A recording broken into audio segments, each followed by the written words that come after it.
آه طيب، الزمالك يتعادل مع المحلة والأهلي يفوز على كهرباء الإسماعيلية. طب وإيه بقى؟ إيه الجديد؟ إيه الجديد؟ هي دي طبيعة كرة القدم المصرية. كرة القدم المصرية ما بتقدمش أي جديد، كل سنة البطل معروف، السيناريو معروف، مرسوم، متحضر للنادي الأهلي.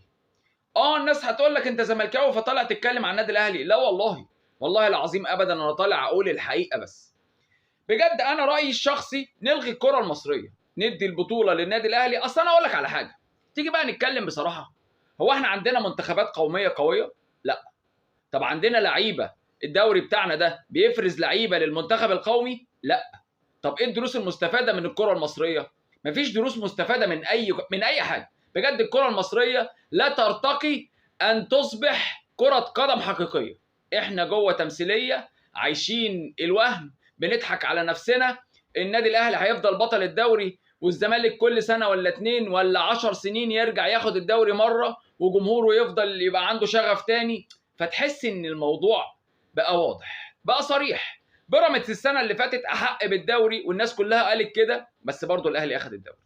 مفيش مشكله، بيراميدز ده لو كان فريق عنده جمهور كان خد الدوري السنه اللي فاتت مرتاح من غير اي كلام.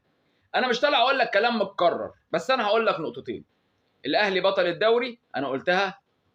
قلت على فكره، عشان بس ما ترجعش تقول لي انت بتغير كلامك. لا، انا قلت الزمالك بطل الدوري لو فضل المستوى والدنيا ماشيه كده. لكن الاهلي اول ما وقع ماتشين الدنيا كلها وقفت في ظهر النادي الاهلي. هي دي الكره المصريه. لكن الزمالك لما يقع ما يقع، هو يفرق مع حد؟ وبعدين معلش بقى، سيبك بقى من اي حاجه. هو ايه المدرب اللي الزمالك جايبه ده؟ ده الراجل عنده عمال يعمل كده، عمال يعمل ايه يا عم؟ في ايه؟ شفاك الله وعافاك يا عم. بجد والله العظيم هي ناقصه مرض. يعني احنا ما بنجيبش مدربين حلوين، ولا بنجيب لعيبه عاليه كواليتي عالي. الكواليتي اللي بيجي عندنا بيجي يتلمع ويمشي يروح اي دوله تاني. فانت بتتكلم في ايه بقى؟ هتستنى ايه من الكره المصريه غير ان النادي الاهلي ياخد الدوري، والزمالك حتى دور الكومبارس بقى كبير عليه.